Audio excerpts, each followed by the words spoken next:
happen. At DKP & Co Chartered Accountants, we are more than just accountants. We are business advisors, taxation consultants, and strategists that specialise in setting up businesses.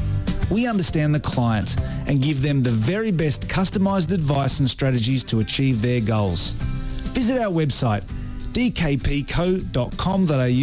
or give us a call today on 03 9023 9370. Fast, proactive, personal. That's DKP & Co Chartered Accountants.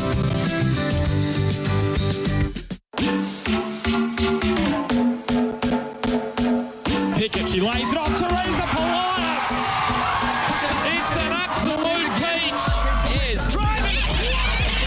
What a hit from Melina Reyes. Wow. And Sam Kerr has a hat-trick. And hello and welcome to another edition of Radio Dub. I'm feeling a little bit exhausted, not because of anything, but because it's just been such a hectic week of dub football. Started off nice and strong with Melbourne Victory taking on Melbourne City down at Casey Fields, right next to my house. Yeah. Very happy about that. I know other people complaining about it. I personally, I enjoyed every aspect of it. We love some community football. For sure. It was good fun. Chaotic game. I know obviously you weren't able to be there, but you did catch it after. I did, yeah. I mean, I think it's fair enough that you're exhausted because it was an emotionally draining weekend of dub football, wasn't it? There were the highs, the lows, the drama. It was all there. There wasn't a lot missing, particularly in that Melbourne derby game. But even the second one had its moments. Yeah, the second one had its moments. The second one was obviously, if you're listening to this, you probably know. Western United taking on Sydney FC down at Allianz.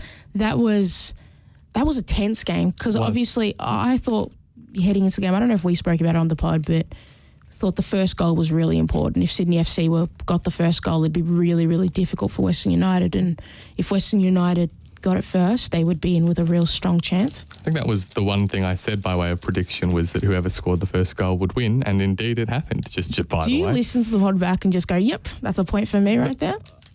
Well, I think back to everything that I've ever said and try to identify points of victory or success that I can bring up in future conversations. And that was definitely what I said. And I know that's not like a particularly hot take. Like I feel like that's generally understood that the way that Sydney and Western United play, that was likely to be the case. And so it proved. It was a real conventional expected Western United win, wasn't it? It's what we've become used to. Yeah. They're solid.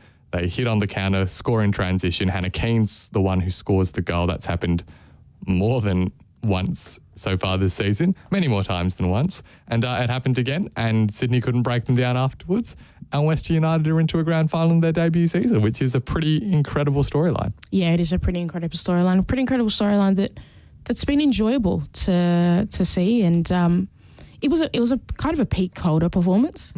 Like if you watch Calder in the NPL, you know, they're really defensively solid, hard to break down, hard to get clear opportunities. But you know, it's a lot of good fun. But you know, we can't just sit and talk about the game. We are coming on the pod pretty soon, I've been told.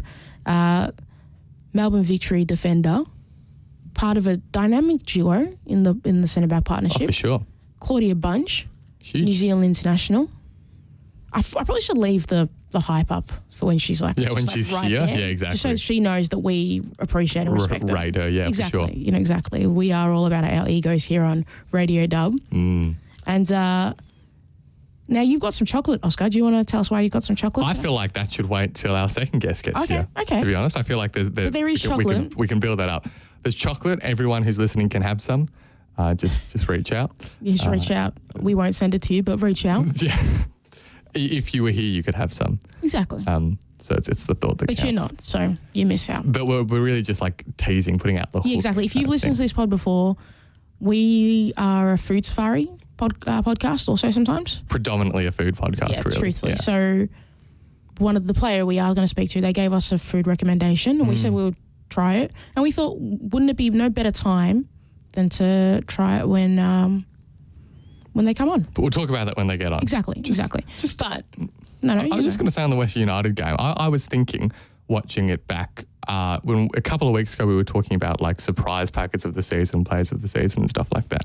And I thought one player who I wish had been mentioned at some point is Alana Cern, because I feel like and I know that we've rated her for a long, long time, but the way in which she has adapted to A-League women's football in a different position season, than she played in the NPL last year. It's just ridiculous. Yeah. She's turned into one of the most reliable, consistent, good defenders in the competition, as if it was nothing, just a step up from NPLW to A-League level. Yeah, exactly. And she's been critical to Western United's success. She's been really a rock at the back alongside Sydney Cummings, and a huge reason that Western United have had as much success as they hadn't. And we got to see that in all its glory against Sydney FC. Yeah, absolutely. And you know what? Obviously, no Western United this week because they've earned the right to head straight into finals, but there will be Western United content coming out from Radio Dub. Did film it a little while ago, but I've just been busy, so I haven't had a chance to fully edit it out. There wasn't but I did put a little bit of it out. There was time sensitive after their win. That was on the socials. There was, but obviously one of the people in that video, Angie Beard, she's obviously going to be unavailable for in the grand final, which is a pretty big out. It's really disappointing, I think, for Western United and for her personally, just the journey that she's been on, and to come back to the A-League, to join up with Western United, be an integral contributor to that back four, and to not be able to play the grand final. I think that's a real blow in a footballing sense and a personal sense. Although I think Western United, if they've shown anything this season, it's their capacity to adapt to missing players for one reason or another and find a way to still make things work. And I expect nothing less in the grand final, whoever that is against. Yeah, I thought heading into the grand final, it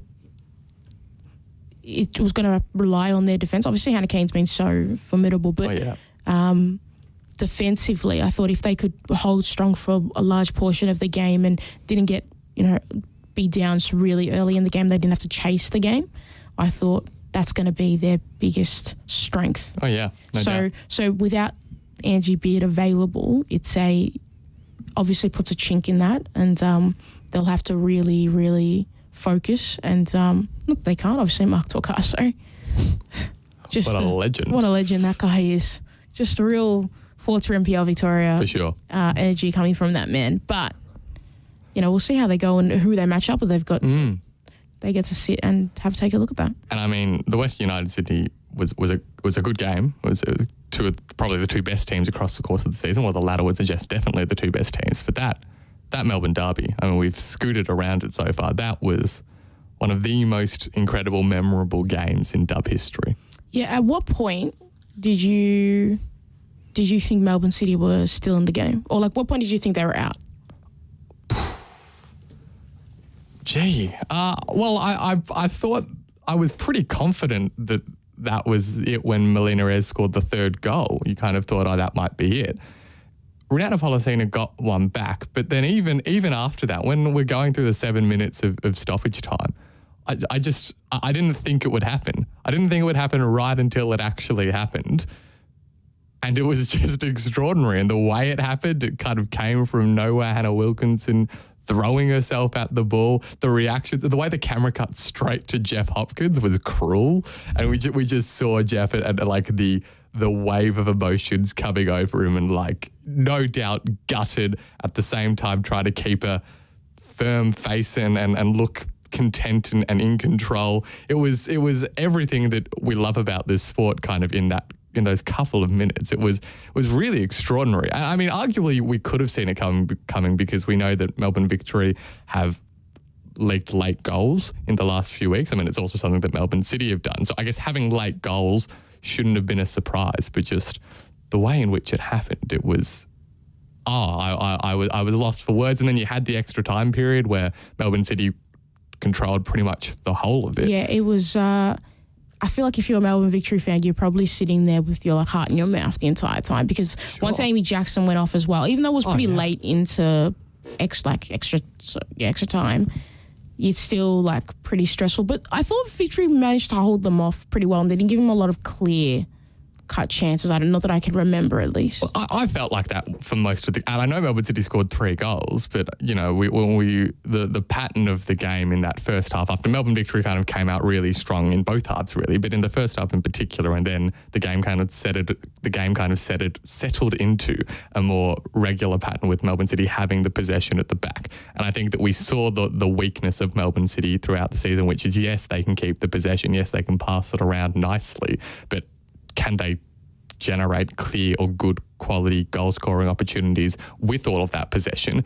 And the answer generally was no. They scored in the first half because of a turnover deep in the Victory half. Which I guess is down to their tactical setup, though, because they forced Victory to make a mistake. Got to give them credit there. Sure, I'm not trying to take away credit. I'm saying it didn't come directly from how they were trying to control the game. And in the end, it was a transition. And if you give those moments to the likes of Rihanna Policina and Holly McNamara, they will make you pay. But the goals really for both teams came from those transition moments deep in the opposition half. Melina Reyes, some of those goals, she's so clinical. When she's on her game, she has to be the best striker in the competition.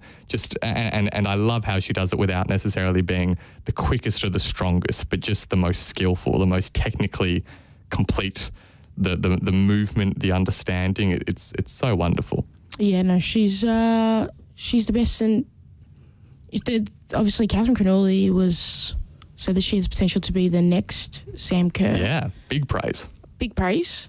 I don't know if it's an accurate comp, because I think their playing styles are very different. There are similarities. No, there are, but I just don't. But I do agree. I wouldn't naturally put Melina Reyes and Sam Kerr. I just think their strengths are very different things, I would say. Can you explain to me how would you articulate those differences? I think that Sam Kerr's strengths are. I don't think Sam Kerr's like the greatest finisher. She's always she's in a great position, and I think her best finishing is probably her heading.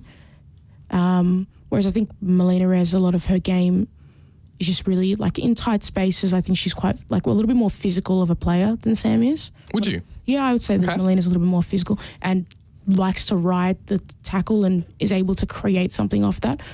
But Sam's obviously in another world. Yes. In her, like, everything else for Sam is just like a step above most people. So, you know. So are you focusing on the kind of, you'd associate Sam Kerr as more of like an aerial scorer as opposed to a kind of on the ground? Yeah, and I think that Sam, like, her ability, I think her like playmaking is a little bit better than Melina, and her passing ability is a little better. I think Sam probably play another deeper role. I mean, of course, we should point out that it's not particularly fair to Melina to make this comparison because clearly Sam Kerr is on the whole a better player. But we're just kind of trying to, all things being equal, what are the things that make each of them tick? And there has been some suggestion of Melina Reyes as participating in some way in the Matilda setup at some point in the near future. Would you support Melina Reyes' inclusion in an upcoming Matilda squad? I mean, I don't think we're going to see much change for the World Cup or up to the World Cup. Neither do I. But in the future? I think if you go back to actually OG Radio Dub podcast episodes, we've been championing Melina Reyes for Matilda's call-ups. But obviously, started last season, she got injured and she didn't come back till the Adelaide game late in the season, the finals, I think, and then she scored in that game. Yeah, something like that. Yeah, and then this season as well. Season as well, didn't see her for a little bit as well. It's been clearly been the key thing that's held her back, hasn't it? Is the injuries. But you know what? She is a tremendous player, and we are big fans of her. But you know who also we're big fans of? Someone who knows a lot about Melina Reyes' qualities. Yeah, exactly. Knows a lot about Melina Reyes' quality. Probably has to face her a lot in training as well. Not a position I envy. Nah, not a position I envy. I'd probably call in sick a couple times. So we're lucky enough to be joined by Melbourne Victory defender Claudia Bunge. Claudia, how are you? I'm good, thank you. How are you guys? We're good. Now we obviously hear the strong New Zealand accent. Obviously, you are a Kiwi. Now, there's nothing. Just in case you weren't sure. Yeah, just in case you weren't sure about where you come from, obviously. Claudia, how do you like life in Australia compared to New Zealand? What are like the key differences that we've got to be aware of? There aren't too many, to be honest. I guess it's kind of, just a bigger version. There's more people here, obviously, bit more going on.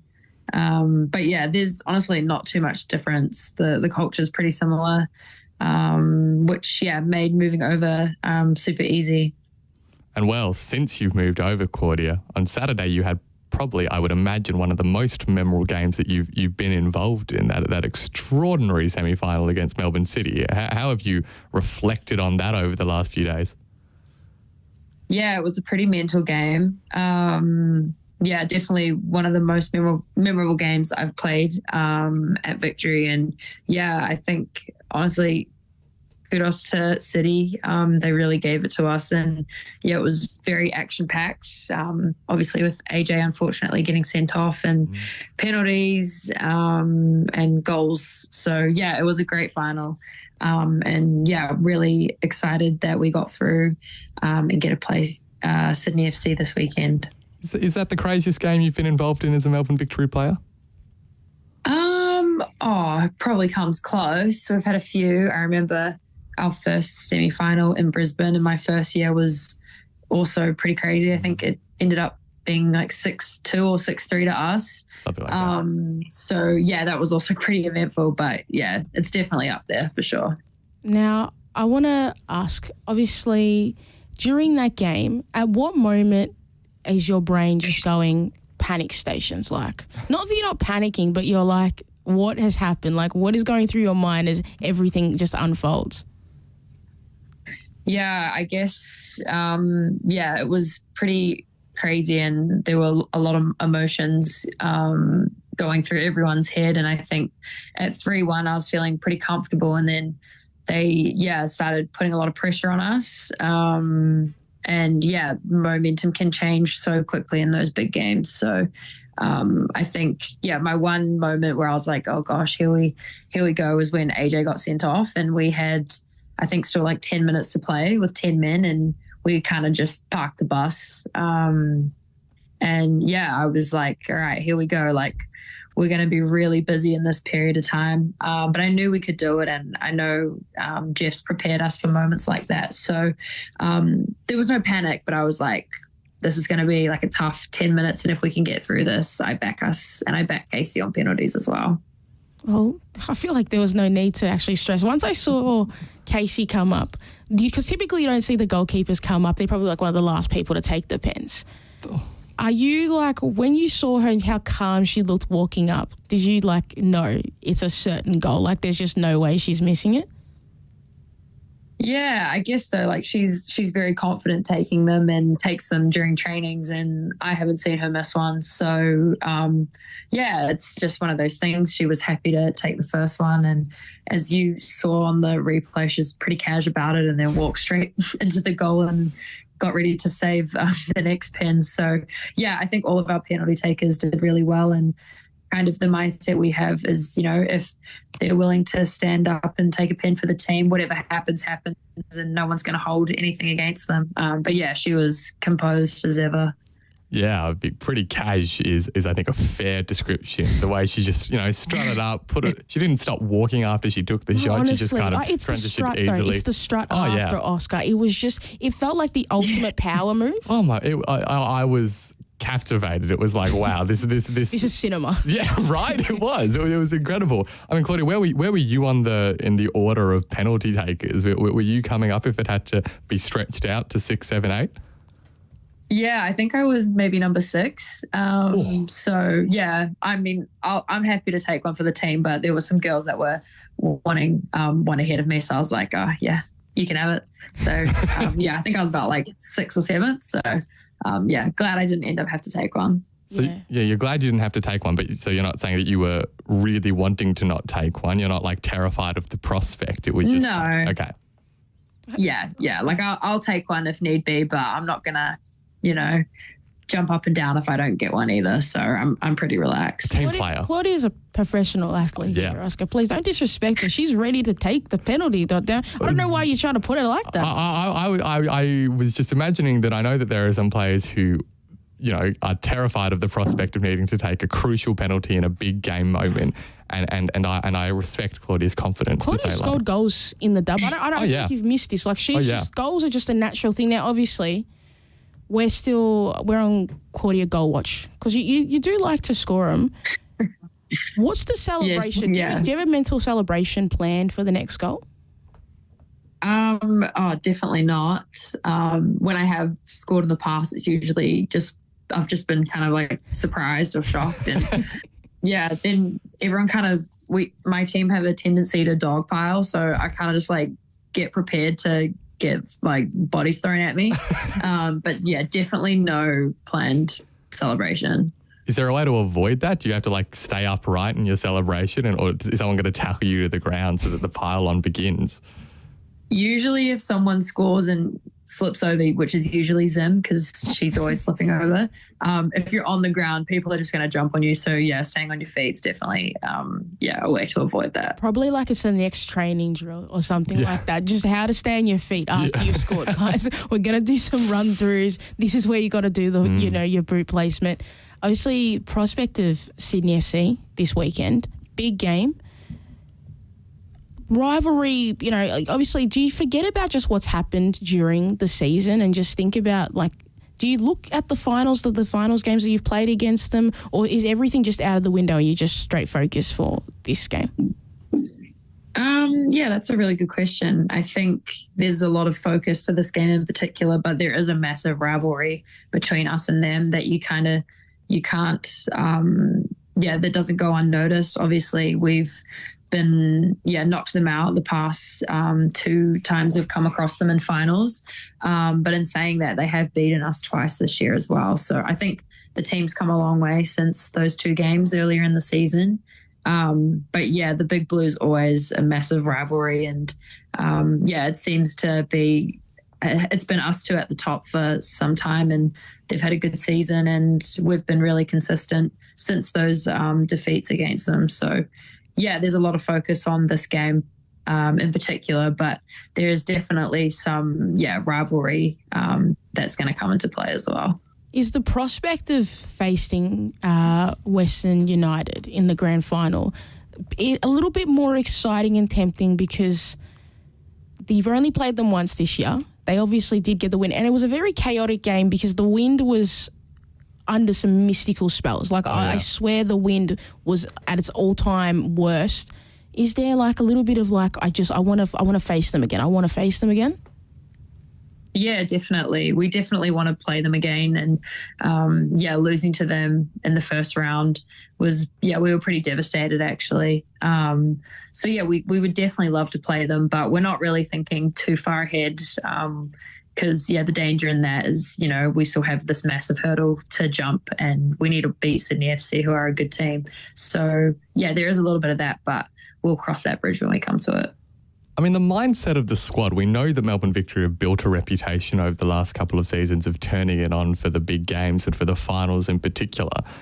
What's the vibe like at the moment where, you come into this finals series having kind of just squeaked into the top 4, you've lost to the other teams in the finals during the regular season. Is there a confidence that you'll be able to replicate what you've done in past seasons and always kind of raise your game? Or do you worry that at some point the magic will wear off? Why are you trying to speak that into existence, man? Relax, man. I am not trying to speak that into existence. I'm trying to understand the inner workings of the Melbourne Victory culture. Okay.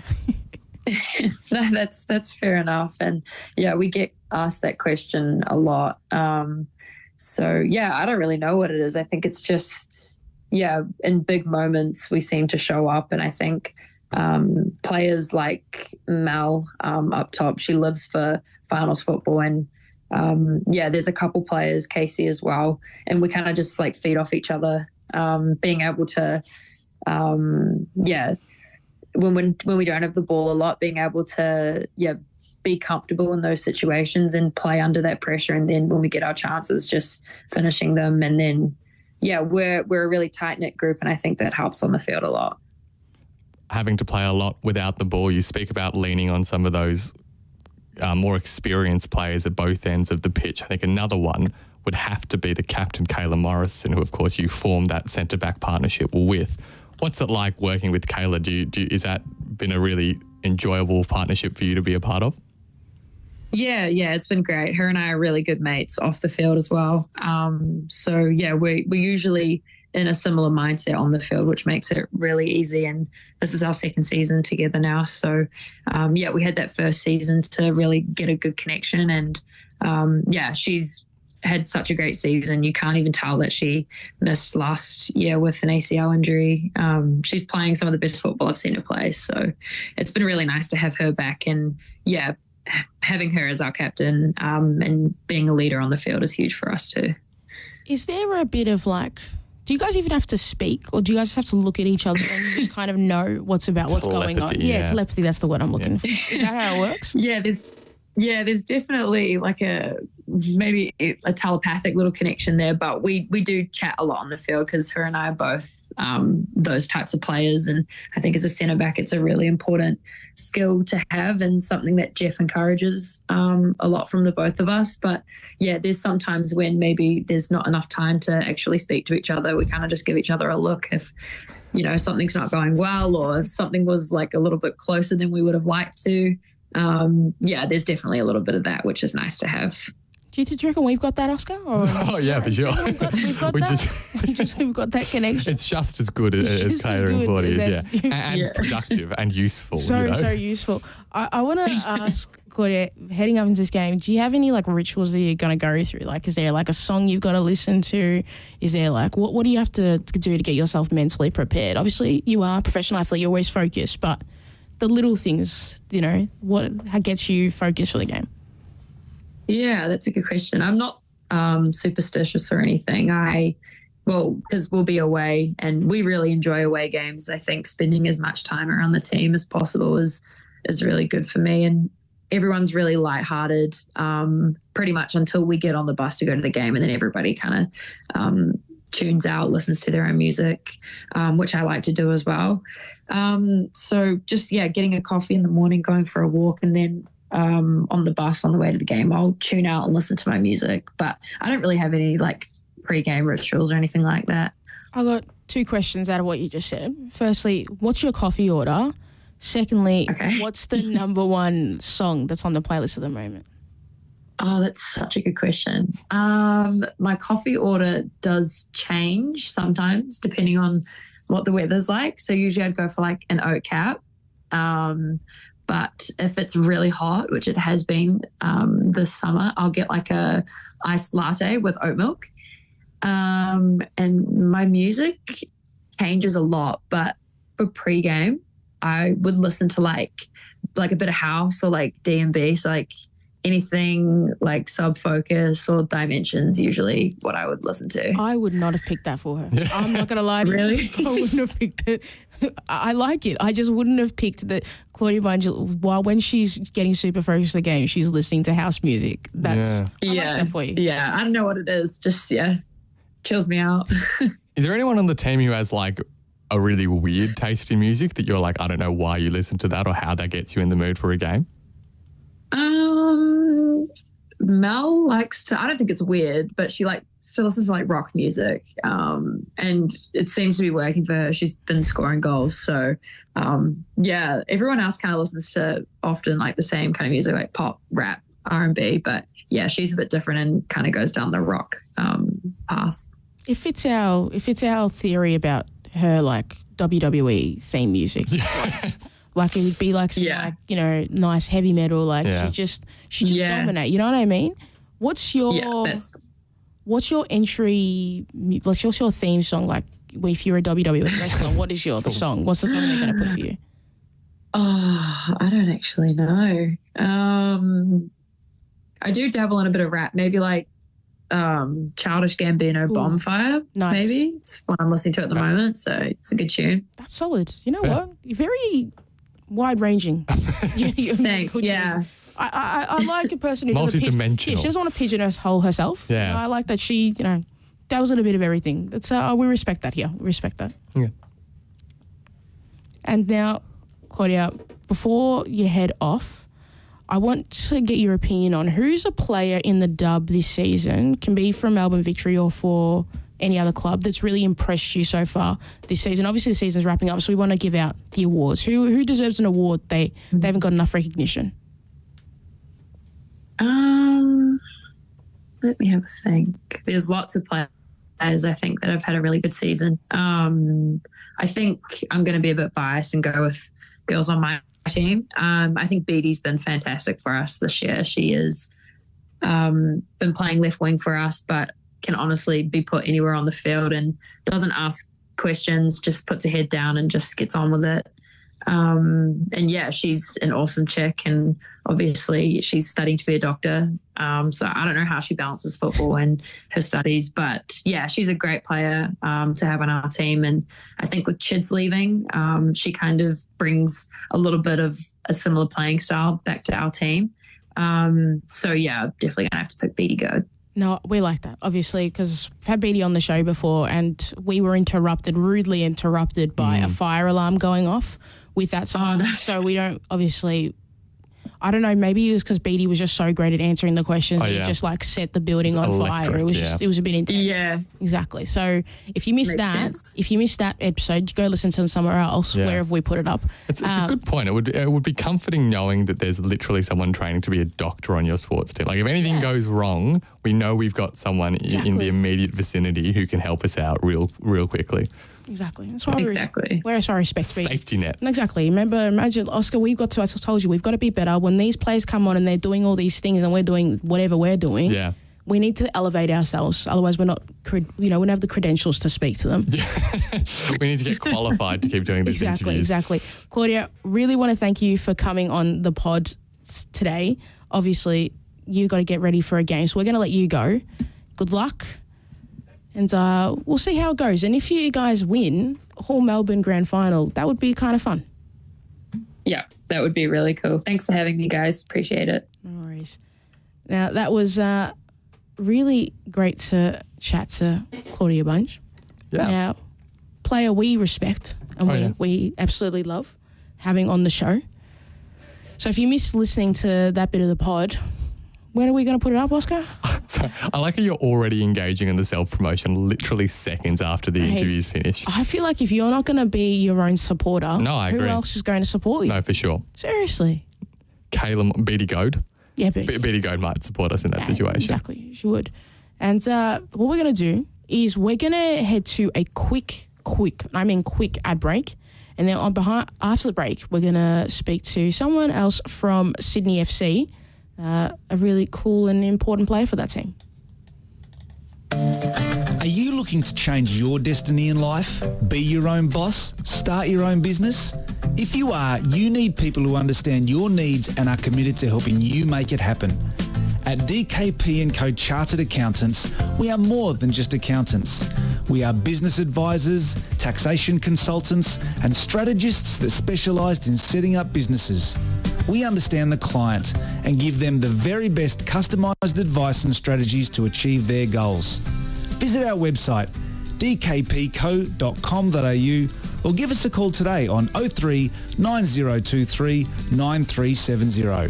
Fast, proactive, personal. That's DKP & Co Chartered Accountants.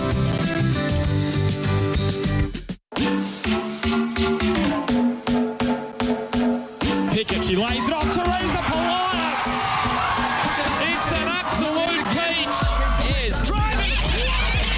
What a hit from Melina Reyes. Wow. And Sam Kerr has a hat-trick. And back for the final time tonight here at FNR Radio Dub. If you're just joining us, we spoke to Madison Haley. Not Madison Haley. Oh, you see what I've just done there? You see what I've just done there? I was about to tee up our next guest. The brain is frazzled. I've just confused them with our first. Our first guest was Claudia Bunge. And if you missed that, you can check that out on Spotify and everything else. I've just ruined the surprise. And I was just a little bit upset over myself for it. I was just looking at her directly and I was like, oh, crap. As if the title of today's show hasn't spoiled what this is. No, mate, it doesn't matter. People don't know like that. They just click on it randomly. Yeah. So obviously lucky enough to be joined by Madison Haley from Sydney FC. Is she the first player who's done a double appearance on Radio Dub this season? I think so. Yeah, I think so. Madison, how are you going? And thank you for joining us a second time. Yeah, thank you for having me again. It's good to be back. It's a little bit of a full circle moment. So super excited to be here. I'm doing well. I hope you guys are doing well. No, we are. And obviously with the full circle, Oscar, I'm going to let you... You want to go straight into it? No, we're going to take This is big. This exactly. is big. We're going to go into it. So for those who were listening to the first interview that we did with Madison Haley, we asked, I can't remember exactly how it came up, but at some point in that process, Madison Haley gave us a food recommendation.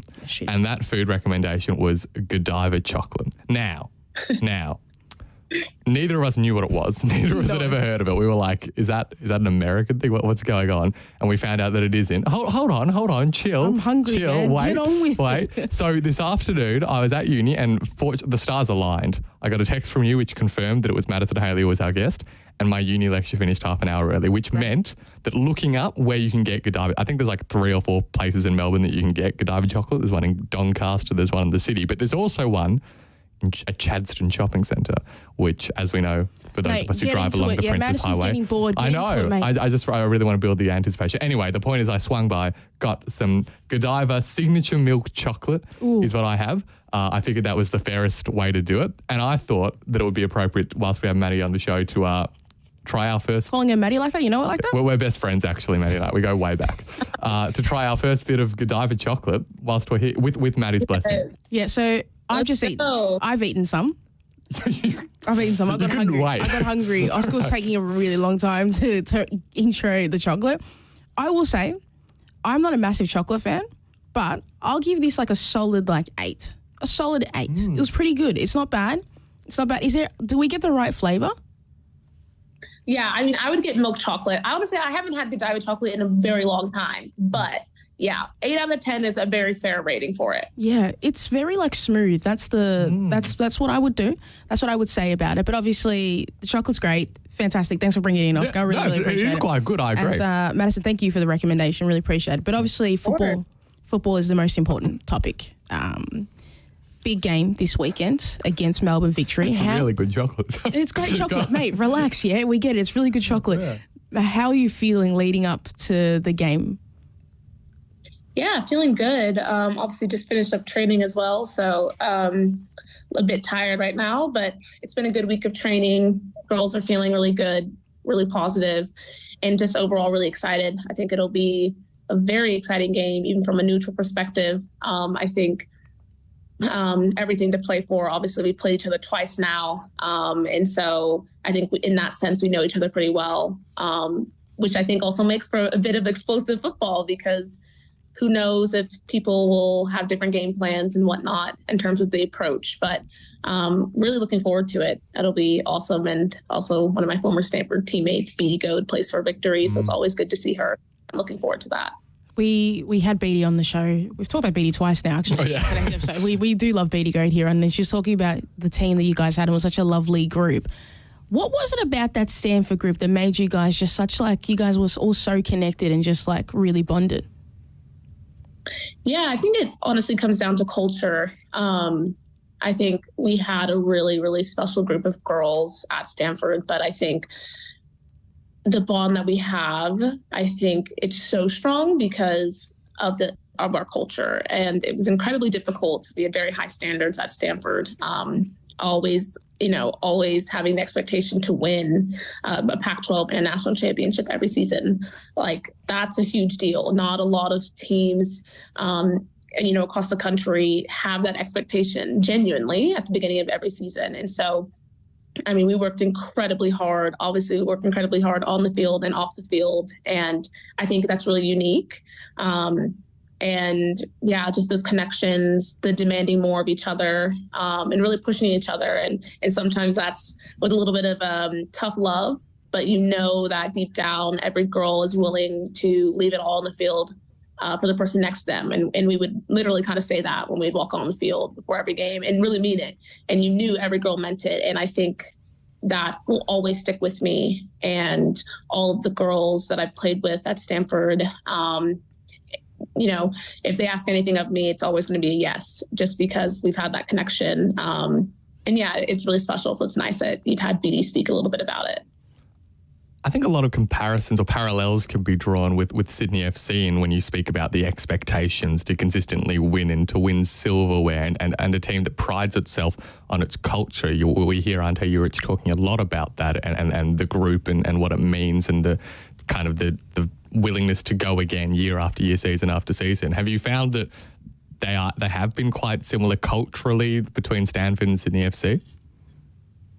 Yeah, I mean, I think probably at their core, they are similar in terms of, I guess, maybe the outsides. But I think obviously it's a different team. It is a different culture, obviously, being here in Australia. So it is a bit different. But I would say kind of at the core, those same things are really present in both cases in terms of really pushing one another. Also just a genuinely really lovely group of girls, particularly here at Sydney FC, just really nice people. They helped me assimilate really quick. And we have a lot of young girls, as you know, little Indy, 15 years old, coming in and absolutely bossing it. I mean, I don't think there's a lot of teams where Indy could go out and feel super confident to do what she did consistently. And we know how good she is because we see it every week, but to have the confidence and belief in herself, but also her players, knowing the players around her also believe in her and are going to help her and not, tear her down. I think that's really, really special. And so, yeah, I would say they're similar, but I think also there's different personalities in the group. So no matter what, obviously they'll still be a bit different just given, the makeup of the group. But yeah, they're similar. And I think that's why, I've been able to adapt really well with Sydney, and was also part of the reason I wanted to come to Sydney. I like the challenge. I like having that pressure, and I'm used to being in an environment where I'm kind of always being challenged and pushed. So yeah, it's been a great link up for sure. It must just be a thing in the Haley family, just like the desire to win, because obviously your dad's a winner. We don't want to talk about your dad. New generation of Haleys, Madison Haley dominating the dub. Obviously your season was a little bit derailed with the injury, of course. How has it been coming back from injury, and how are you feeling? Are you feeling fully fit, or are you still working, trying to get back to that 100% just in time for if you guys make the finals or obviously the prelim this weekend? Yeah, no, I mean, obviously the injury was disappointing. It was in a really good run of form. And yeah, I really wanted that golden boot. But fortunately, life comes at you fast, particularly in elite sport. So you got to roll with it a bit. But I'm feeling good. It's been nice, obviously, to get some minutes. I would have probably had a more linear progression in terms of my minutes on the field, but having the 3 games in a week made that a bit difficult. So we kind of just had to be really strategic and be really careful in terms of managing my minutes. But I ended up getting quite a bit of minutes during that week stretch. So that was really good. But no, I'm feeling good, feeling more like myself. It's honestly at the end of the day down to Ante and what he wants. I'm happy to help the team in any way possible, whether that's starting or coming off the bench. And I'm excited for this weekend and what's to come with the group. We've seen you mentioned adapting to a slightly different role in terms of minutes, coming off the bench a lot over the last month. What's it like kind of taking on a new kind of function within the team mid-season or at the end of the season after being used to doing something quite different when you first started out? Yeah, well, I think it's it's different. I think the way I approach the game is a little bit different in the sense of I don't need to be completely in the zone from the first second. So you'll see me, if the camera was to pan to me a bit in the warm-up, I'm quite, having a laugh, poking fun, just being quite relaxed in warm-up and kind of messing with the girls, just trying to keep it quite light. Obviously it can be, really, really intense and a lot of nerves and stuff. And so knowing that I'm going to be coming off the bench, I don't really necessarily have that at the beginning of the game. So I can be a little bit more relaxed in that sense and play a bit of a different role in terms of helping, ease the nerves of my teammates and just to keep it light and fun. But then obviously, I'll eventually, the game start to kind of switch on. And obviously once I start warming up and knowing that I'm going to go on, the mentality switches.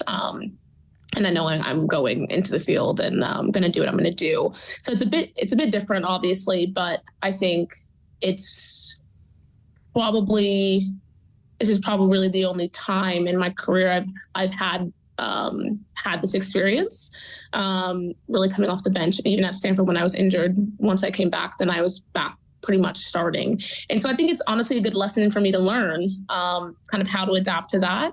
And I think it's maybe pushed me in different ways. And obviously with an injury, it's not what I wanted, but I can still make the most of it. And I feel like I've had an impact every time I've come off the bench. And that's honestly what's important at the end of the day. It's not really about me and whether I'm starting or not. It's if I'm going to be on the field, I just want to help the team win. And so that's always my focus.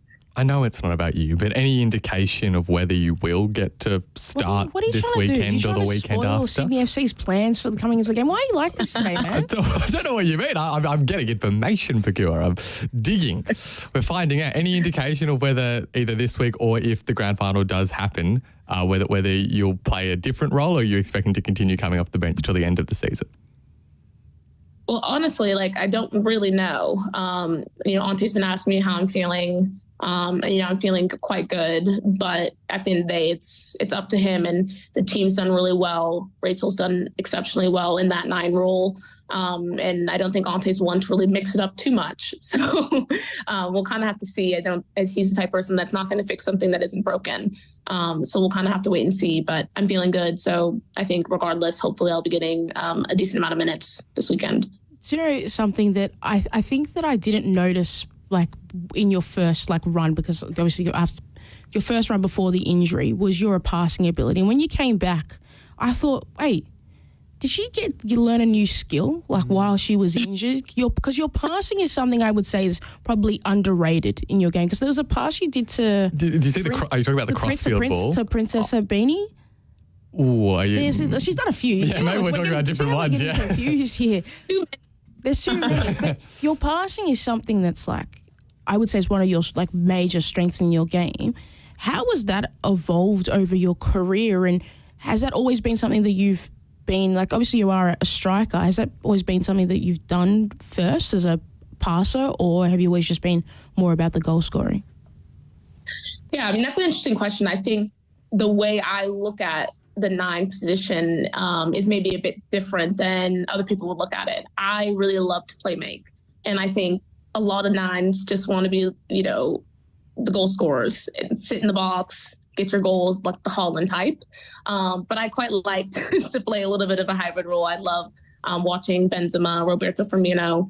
I think those players, you see them coming deep quite a lot, linking the play. And I think it does fit my strengths. But I will say, in terms of my passing, the style is different, obviously. So when I was at Stanford, we were very much so possession-based. So I could be a bit more like Holland. I could kind of stay out of it a bit and just be ready to kind of get in the box. Even though I did link the play quite a bit still at Stanford. I loved combining, and I played with Katarina Macario. Dreams are made of when you have a player like that underneath you.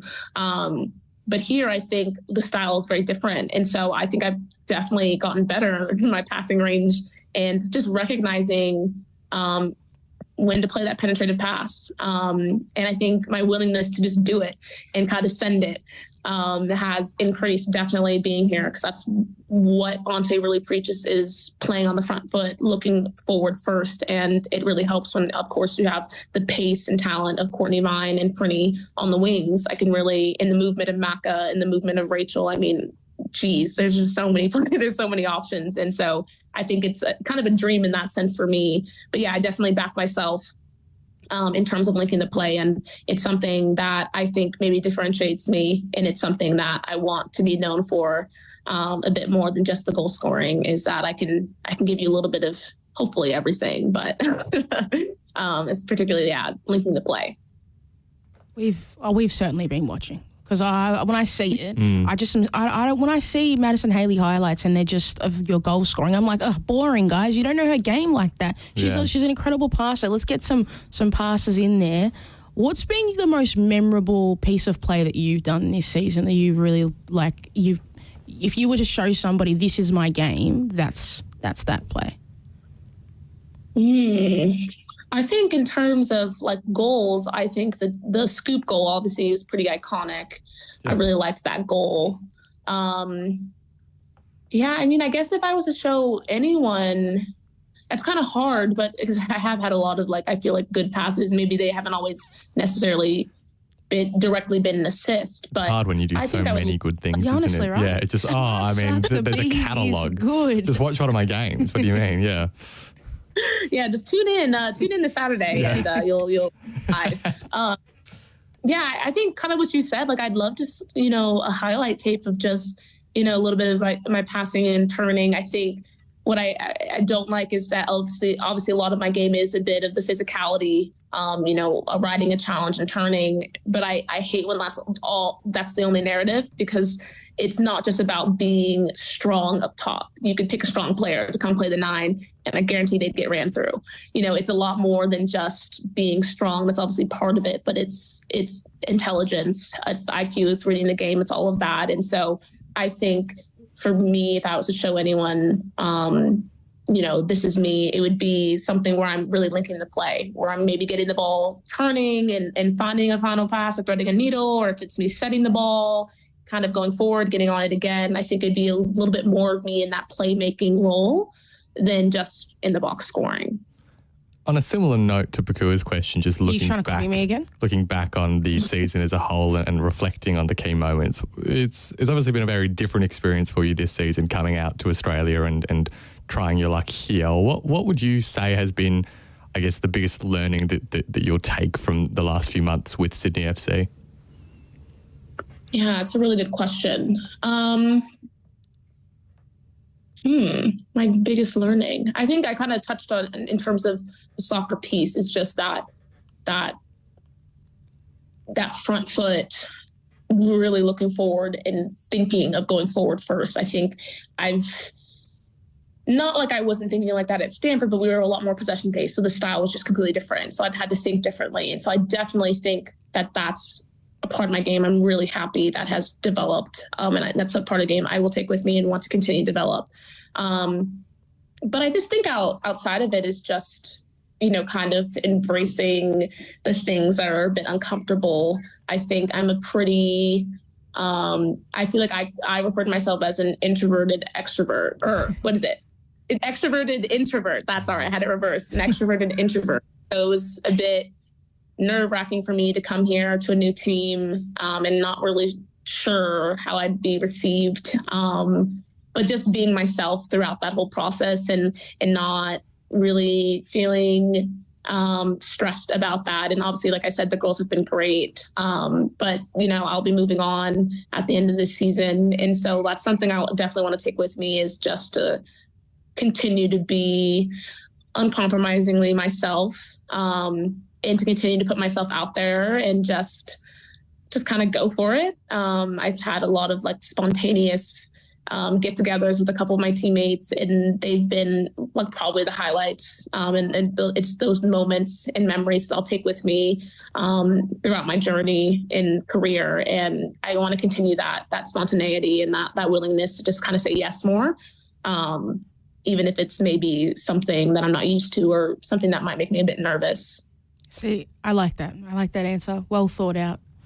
But now I've just got to take a slight turn. Now, when you came on the first time, somebody asked me to ask you, why is your Instagram handle Mad Dog? What is the story behind that? And I actually just want to know the answer. What is the answer to that question? I don't know if I have a real story. So I had a lot of nicknames when I was playing when I was young, playing youth soccer. They used to call me Sia because I was really fast. And that's what the parents would call me. I thought that was like a singing joke as well. I was like, are you a fan of Chandelier? Yeah. Just call me Sia. Oh, wait, sorry. Yeah, I like that. I like that. Yeah. And I honestly think it was probably just like a parent when I was playing. And I think they must have said Mad Dog. And then, whenever Instagram came, I think I was in middle school, so I was quite young. And I just went with Mad Dog. But I wasn't really ever called that. I was never called that on a consistent basis. I think I just kind of went for it and I wanted to be different. And now it's stuck. And now my sister and some people call me Mad Dog. But still, most people just call me Maddie or Mads. So it's still really not my name. Are we getting any Mad Dog merch? Is that coming out soon as well? If you want to help design some of the merch, then yes. Oscar, Amazing. Oscar, let's get our Radio Dub reigns together and come out with some Mad Dog merch. A lot of avenues and possibilities with that merch. Exactly. Could be cool. I feel like we'll get together, business plan it, and we'll figure it out. Obviously, you'll get 80%. We'll do a 20% split on this side. We're good. Perfect. I want to, obviously you're leaving at the end of this season and going back. Is farewell like never again, or like Maddie is going to come back? Like is there any like little, you can give us a hint? No? Yes? Yeah, well, I don't know. I would love to. I guess my answer would be I'd love to, but I don't know. Obviously, I don't even know what my next step is, and that's me being completely honest. So it's kind of hard for me to tell. I feel like in the sport, I feel like you spend a lot of the time not really being able to make plans because you're waiting for like the ultimate plan to kind of go through. But I loved Sydney. I was in the city yesterday and I was hanging out with a couple teammates and I was just like, I'm really going to miss this city. Are you sure? I kind of had that moment. Are you sure though? It's Sydney. Are you sure? Like, it's just because you haven't spent enough time in Melbourne that you're saying that kind of statement. So I understand that. I'm not going to hold it against you. But I just want you to know that had you have chosen Melbourne, you would have said, Melbourne's a better city. And it's actually not close. But it's okay. We won't hold it against you. I know. The thing is, I would love to come back and honestly just, as a tourist and just explore different parts of the country. Because like you said, I've only been to Melbourne for games, and I would love to just spend an extended period of time in different cities here.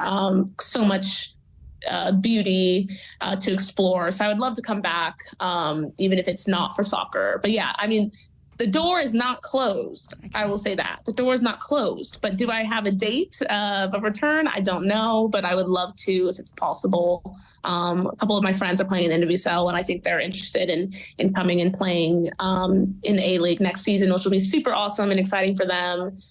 So you'll definitely have some more Americans, and I can hook you up with them if they. Agent Haley. The Agent Haley. This is what we like, yeah? We like it when players come and then they say, come on down. This is Spread the word. Spread the word, the positive word about the dub. We like that. The whole Stanford championship winning team is going to be playing in the A-League Women's next season. I don't know if we could afford them, but we'll try to get them down here. Just a couple. Madison, we really thank you for coming on to the show. We have enjoyed the chocolate as well. Oh, yeah. Godiva's good. We would recommend Godiva to anybody and everybody, right? Yeah, it's a premium. I mean, we discussed how much you reckon it would be for a bar of chocolate. I mean, it's 8 mini bars and it costs $8, so $1 per bar. It's a premium product. Exactly. We don't recommend poor quality products on the show. Please. We have some respect. We are a premium product, exactly. Really. Yeah, that's right, Oscar. Madison, thank you again for joining us on the show. Good luck on the weekend. We hope to see you start. If not, we hope you come on. And if you score a goal, fantastic, even better. It's a free way for us to promote the show, quite frankly. Yeah, for sure. When you score a goal, we say you came on. Yeah. And we inspired you. Awesome. I will make sure I do that to make sure we can get the fans into it. But yeah, thank you guys for having me again. This has been awesome. We appreciate it. Madison Haley, everybody, we thank her for joining us on the show. Oscar, I feel like on that note, it's probably a good time to say farewell. I was just thinking just at the end though, what we need like a hand signal or something so that when players score and want to acknowledge Radio Dub, they can do the hand signal. Yeah, we need to come up with like a logo or something. Yeah, but I don't know if we're cool enough for that just yet. Like obviously we don't want to impose on them, but if you do want to do that, players come on the show, please. We'll design it alongside our Mad Dog merch. And our Torpy merch. And our Torpedo merch, for sure. Merch. How sick would that be? Torpedo and Mad Dog. Torpedo Mad Dog. Radio Dub Rage, Torpedo Mad Dog. I didn't realise how cool this was. How cool. Yeah, anyway. We're artists. What can we say? Everybody, thank you for joining us for another edition of Radio Dub. You probably listened to the podcast. You probably didn't even watch us. That's okay. Adios. Farewell. And we'll be back after we figure out who's going to play the grand final. Yeah? Yeah. Okay. Bye-bye.